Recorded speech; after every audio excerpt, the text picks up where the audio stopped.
महाराष्ट्र सरकार ने राज्य से विधवा प्रथा को खत्म करने के निर्देश दिए हैं। यानी अब विधवा होने पर महाराष्ट्र की महिलाओं को चूड़ियां तोड़ने या सफेद साड़ी पहनने की जरूरत नहीं होगी। महाराष्ट्र सरकार ने एक सुधारात्मक कदम उठाते हुए विधवा महिलाओं के लिए चली आ रही कई रूढ़िवादी परंपराओं को समाप्त करने की पहल की है। इसमें पति की मृत्यु के बाद चूड़ी तोड़ने, सिंदूर पोंछने और मंगलसूत्र निकालने की प्रथा शामिल है। राज्य सरकार ने कोल्हापुर की हेरवाड़ ग्राम पंचायत को नजीर मानते हुए पूरे राज्य में विधवा प्रथा को खत्म करने का आदेश दिया है।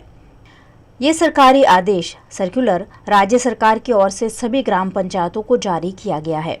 इसे पालन करवाने का जिम्मा जिला परिषद के मुख्य कार्यकारी अधिकारी सीईओ को सौंपा गया है। फिलहाल नियम नहीं मानने पर सजा का कोई प्रावधान नहीं रखा गया है। सीईओ को ग्राम पंचायतों को प्रोत्साहित करने और व्यापक जनजागृति फैलाने के लिए कहा गया है।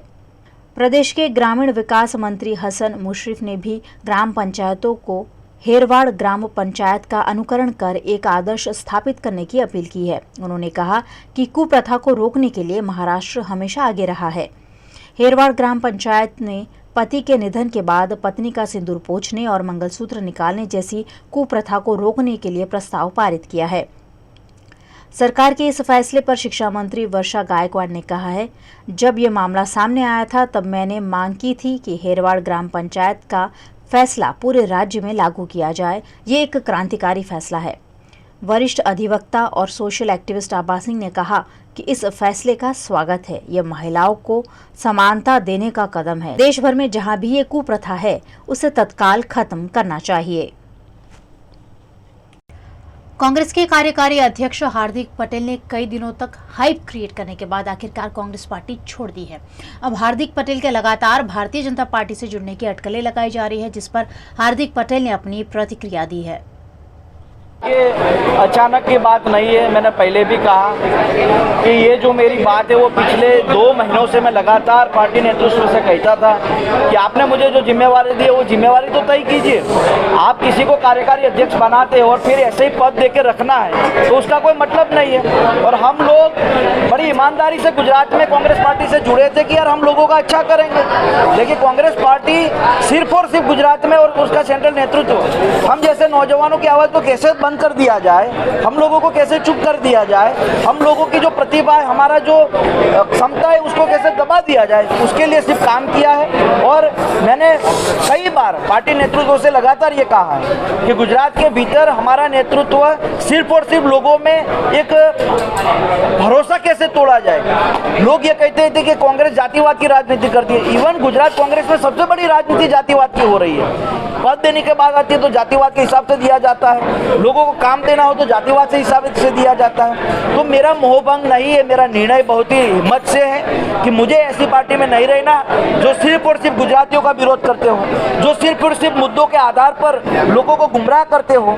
जब कोई बड़ा मुद्दा हो जिसके साथ लोग जुड़े हुए हैं फिर भी आप उस मुद्दे पर कहीं ना कहीं अपना स्टैंड साइड में करते हो, तो ऐसे लोगों के साथ मैं नहीं रह सकता। मैं गुजरात के लोगों का जो काम करना चाहता था वो काम मैंने 3 साल में नहीं कर पाया, वो काम मैं चाहता हूँ कि आने वाले दिनों में कर पाऊँ। आज भी वो पार्टी के लीडर है तो मैं उनको राहुल जी ही शब्द का इस्तेमाल करूंगा। वो हमारे संस्कार में नहीं है कि हम किसी के साथ अलग हो जाए फिर उसके खिलाफ अनाप शनाप बोले। लेकिन एक बात तय है कि गुजरात के वही 7, 8, 10 लीडर ऐसे हैं जो लगातार पिछले 25-27 साल से गुजरात के अंदर अपनी राजनीति को चमकाने के लिए दूसरों का इस्तेमाल करके उसका कैसे उपयोग कर फेंक दिया जाए वही काम करते हैं। पिछले 22 साल से आप देखिए प्रदेश अध्यक्ष कौन रहा है, किस फैमिली से रहा है, कोई सामान्य परिवार से आया हुए व्यक्ति को आपने आगे किया है। और ये सिर्फ हार्दिक पटेल की दुख नहीं है, ऐसे कई सारे नेता गुजरात में अंदर है जो दुखी है, परेशान है। और आप लोग ये क्यों कहते हैं कि जब कोई व्यक्ति पार्टी छोड़े तो इसने गद्दारी कर दी, ये डर गया, ये डर के मारे चला गया। अरे 1-2 व्यक्ति चले जाते तो आप सवाल करते। देखिए गुजरात के अंदर पिछले 7-8 सालों में 122 से अधिक नेता चले गए हैं, जिसमें 30 से अधिक विधायक है, 42 से अधिक पूर्व विधायक है, 16-17 से अधिक पूर्व लोकसभा के मेंबर रह चुके ऐसे लोग हैं। तो क्यों लोग जा रहे हैं? क्योंकि आपके पास विजन नहीं है गुजरात को लेकर। आम आदमी पार्टी के भी कई सारे नेता इन्विटेशन देते रहते हैं। लेकिन आने वाले दिनों में मैं वो फैसला लेना चाहता हूँ जिसके कारण लोगों को फ़ायदा हो। मैं अभी भी बोल रहा हूँ और वो फैसला मैं ज़रूर लूँगा। और जब भी ये फैसला लेंगे ज़रूर हम आप लोगों के बीच में बात रखेंगे कि हम ये फैसला लेना चाहते हैं और उसका पूरा ब्रीफिंग कहेंगे आपको क्यों हम ये फैसला ले रहे हैं। ज़रूर आपको बताएंगे। वो समय अभी नहीं आया और ऐसा अभी कुछ तय नहीं किया। अगर तय किया होता तो आज ही वो बात हम आप लोगों के बीच कह देते। आप इतने बड़ी तादाद में आए तो आज ही हम कहने में अच्छा होता कि गुजरात में जब कोई नेता आता है, चलिए मैं एक दो चीज़ बताता हूँ। गुजरात में नरेंद्र भाई गुजरात में वो आते, वो बोले अच्छी बात है, चलो ठीक है। जब यूपी में भी हो जाते या मध्य प्रदेश में जब वहाँ के लोकल लोगों की बात होती है, हमारे राहुल जी जब गुजरात में आते थे तो क्या वो लोकल लोगों की बात करते थे? उनको ये बताना चाहिए कि यार आप दाहोद में आए हैं या आप अमरेली में आए हैं, पूरा 2019 का चुनाव रफाल में चला गया। देश की 60% आबाद को रफाल क्या नहीं मालूम था। पूरे चुनाव में आपने मुद्दे पर क्या बात किया? और हमारे नेता वो मुद्दे नहीं देना चाहते। वो आपस में बात करते कि राहुल जी 10 बजे आने वाले, सैंडविच कहाँ से लाओगे? बोले यहाँ तो कोई ऐसी है नहीं, ठीक है वहाँ से मंगवानी पड़ेगी। 100 किलोमीटर से मंगवाई जाती है। रहेगा कौन सा खाना ठीक रहेगा, कौन सा डाइट को ठीक रहेगा, बस वही काम करने का काम गुजरात के नेताओं ने किया। तय करेंगे, आपको जरूर डंके की चोट पे बताएंगे। हम ये नहीं कहते कि हम छिप कर पॉलिटिक्स करना चाहते हैं। हम जन सेवा करना चाहते हैं और खुले मन से करना चाहते हैं। अगर सत्ता में बैठे लोग कुछ अच्छा काम करते तो उसका स्वीकार क्यों ना करें? अगर अयोध्या में भगवान श्री राम के मंदिर के लिए उन्होंने प्रयास किया और जब ये फैसला सुप्रीम कोर्ट ने लिया गया तो हमने सबसे पहला कहा कि जबरदस्त और अच्छा निर्णय है। और उसमें मेरा परिवार ने 21,000 रुपया डोनेट भी किया। क्यों? क्योंकि हमें वो आस्था थी। तो जो अच्छा काम करते उस पर हम काम कर से 370 की कलम हो, क्यों नहीं हम उसका तारीफ कर सके? यार अच्छा काम किया। जो अच्छी चीज़ होती है उसकी तारीफ की जाएगी और जब उसकी तारीफ की जाए तो हम ये नहीं कह सकते कि हमारा रवैया बदल गया है। जो सही होगा उसको सही कहेंगे, जो गलत होगा उसको गलत कहेंगे। अभी चिंतन शिविर में बात कही कि 1 फैमिली 1 टिकट, उन्होंने कहा 2 बार हार गए उसको हम टिकट नहीं देंगे। ये पहली बार नहीं हो रहा। 2017 में भी गुजरात ने फॉर्मूला लागू की थी कि जो 3 बार हार गए उसको टिकट नहीं दिया जाएगा। 2012 में जो 2 बार हारे उसको टिकट नहीं दिया जाएगा। लेकिन अपने 4-5 नेताओं को सेट करने के लिए वो फॉर्मूला तोड़ दी जाती है। तो ये तो सिर्फ बातें होती है। 2012 में इसलिए तो नरेंद्र अमीन भाई चले गए थे। 2017 में ये आ गया था फॉर्मूला कि 2 बार जो हारे उसको टिकट नहीं दी जाएगी, 4-4 बार हार गए उसको दे दिया। समाधान की राजनीति नहीं, सिर्फ विरोध की राजनीति है। कल मैं गया इसलिए मेरा विरोध। समाधान क्या था आपके पास बताइए मेरे लिए। कल और 5 विधायक चले जाएंगे और मैं तो खुल के कहता हूँ आज जो टीवी पे बोल रहे हैं जो 5, 10, 15 लोग वो भी कल जाने वाले हैं। और जब जाएंगे तब और कोई लोग उसके खिलाफ बोलेगा। मैं हर स्टेट की बात करता हूँ। मेरे गुजरात के लिए क्या मुद्दा बताइए। और आप वो कहते हैं कोरोना में अंदर गुजरात में डेथ हुई। मैं भी मानता हूँ गुजरात में डेथ हुई है, लेकिन भारतीय कांग्रेस पार्टी ने रूम में बैठ के कौन सा आंकड़ा तय किया मैं बताऊं जहर में? 3 लाख से 3.25 लाख बताना है हम लोगों को। इतने लोगों की डेथ हुई है। अगर 3 हमें आंकड़ा ऑफिशियली पता चल जाएगा। जिसको 50,000 रुपये गवर्नमेंट ने दिए निकालिए आंकड़ा। चलिए 1 लाख डेथ हम मानते हैं हुई होगी। परिस्थिति पूरे देश में ऐसी थी, पूरे विश्व में ऐसी थी। लेकिन झूठे आंकड़े दिखाकर लोगों को गुमराह तो नहीं किया जा सकता ना। वडोदरा में एबीवीपी की अगुवाई में फिजियोथेरेपी डिपार्टमेंट के छात्र कलेक्टर कार्यालय पहुंचे और खाली सीटें भरने की मांग की। फिजियोथेरेपी डिपार्टमेंट में कई सीट खाली होने के बावजूद छात्रों को प्रवेश नहीं दिया जा रहा है। इस पर वडोदरा में एबीवीपी की अगुवाई में कलेक्टर को आवेदन दिया गया, जिसमें खाली पड़ी सीट भरने की मांग की गई। हम है ना बड़ौदा फिजियोथेरेपी कॉलेज के स्टूडेंट्स हैं और हम कलेक्टर साहब को ये निवेदन करने आए हैं कि गवर्नमेंट में 75 से ज़्यादा सीट खाली है। ऑल ओवर गुजरात में टोटल 5 गवर्नमेंट कॉलेज है और उस सारे गवर्नमेंट कॉलेज में 75 से ज़्यादा सीट खाली है। तो हम गवर्नमेंट से ये निवेदन करने आए कि पहले आप या तो 5th राउंड चालू कीजिए या तो फिर ऑफलाइन राउंड चालू कीजिए और गवर्नमेंट सीट बढ़िए। सीट 17 सीट खाली है हमारे कॉलेज में और ऑल ओवर गुजरात में 75 सीट्स खाली है। कलेक्टर श्री सर को हम रजूआत करने आए हैं सभी इकट्ठा होकर। हमारी यही मांग है कि जल्द से जल्द या ऑन द स्पॉट एडमिशन मिल जाए या एटलीस्ट ऑफलाइन राउंड जल्द से जल्द शुरू कर पाए, जिससे बच्चों को एडमिशन मिल पाए गवर्नमेंट फिजियोथेरेपी कॉलेज में और वो अपना जो 15,000 फीस है कम से कम फीस में अच्छा पढ़ाई कर पाए। क्योंकि प्राइवेट कॉलेज में इसकी ही फीस जो लाख रुपए से ऊपर है तो सभी कैपेबल नहीं हो पाते कि भर पाए। तो इस वजह से हम आवेदन लेके आए हैं और कलेक्टर श्री सर को हम देना चाहते हैं। वडोदरा के कारेलीबाग स्वामीनारायण मंदिर में युवा अभ्युदय संस्कार शिविर में देश के प्रधानमंत्री नरेंद्र मोदी वर्चुअल रूप से उपस्थित रहे।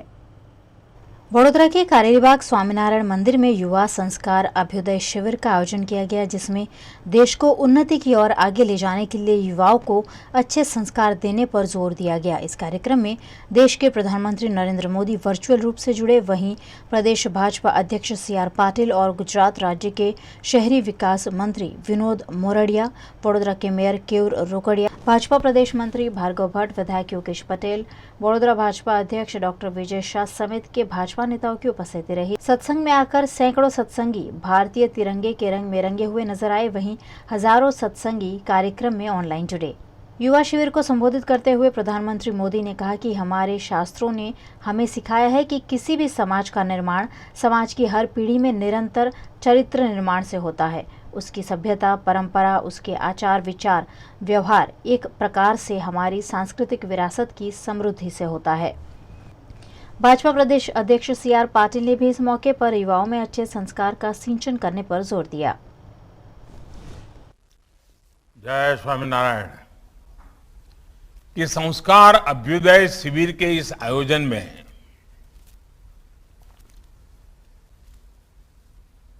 आज मुझे जुड़ने का अवसर मिले, ये अपने आप में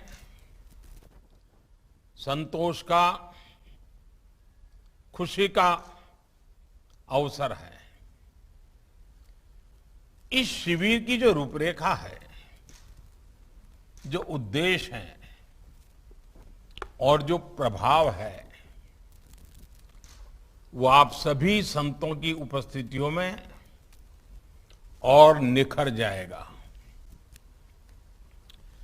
हमारे संतों ने, हमारे शास्त्रों ने हमें सिखाया है कि किसी भी समाज का निर्माण समाज की हर पीढ़ी में निरंतर चरित्र निर्माण से होता है।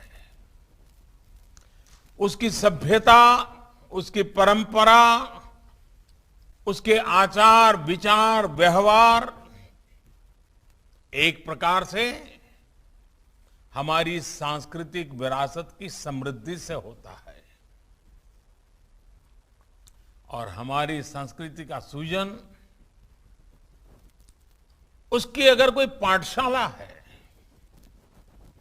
उसका अगर कोई मूल बीज है, तो वो हमारे संस्कार होते हैं।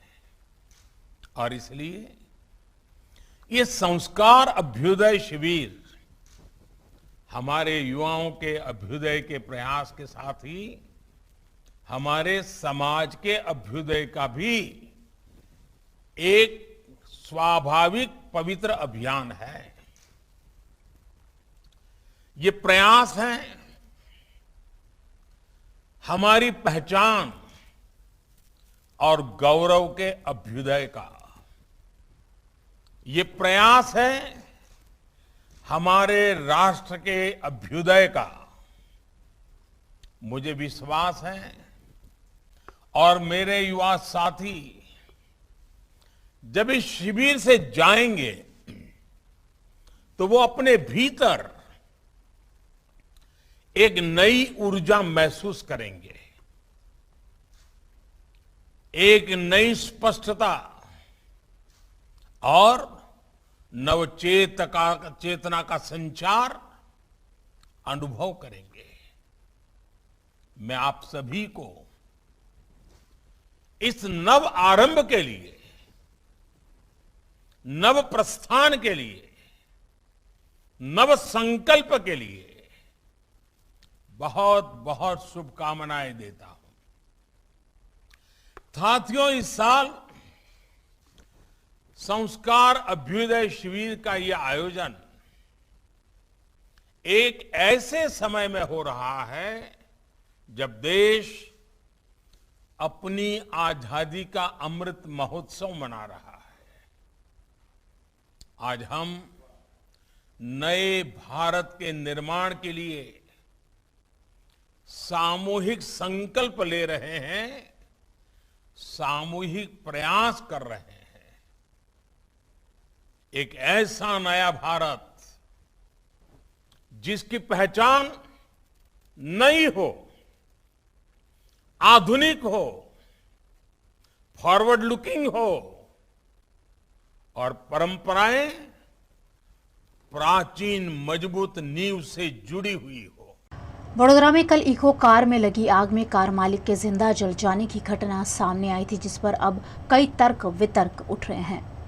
गुजरात के वडोदरा शहर में भीमपुरा सिंदरोड रोड पर कल सुबह अचानक इको कार में आग लगने की घटना सामने आई थी, जिसमें एक शख्स जलकर खाक हो गया था। इस मृतक की पहचान अमीन ऑर्चिड फार्म के मालिक हरीश अमीन के रूप में हुई है। चश्मदीदों का कहना है कि मृतक लगातार सहायता के लिए हॉर्न मारते रहे, लेकिन आग इतनी भीषण हो चुकी थी कि किसी ने सहायता तक की हिम्मत नहीं दिखाई। कई लोगों की नजर के सामने ही मृतक हरीश अमीन आग में झुलस गए। इस घटना में कई पहलुओं पर पुलिस जांच कर रही है। जमींदार हरीश अमीन की कार में आग कैसे लगी, उसकी जांच की जा रही है। मृतक का डीएनए टेस्ट कराने की कार्यवाही भी शुरू की गई है। एफएसएल द्वारा भी कार का आंतरिक सर्वे किया जाएगा। पुलिस कॉल डिटेल्स से भी मामले को सुलझाने की कोशिश कर रही है। वहीं आरटीओ भी इस मामले तफ्तीश में जुटा हुआ है। काफी रईस माने जाते हरीश अमीन मामूली सी इको कार लेकर क्यों जा रहे थे, ये भी सवाल उठ रहा है, जिसका जवाब ढूंढने की कोशिश पुलिस कर रही है। ये कोई दुर्घटना है या कोई हत्या या अन्य मामला, उसकी जांच भी पुलिस कर रही है।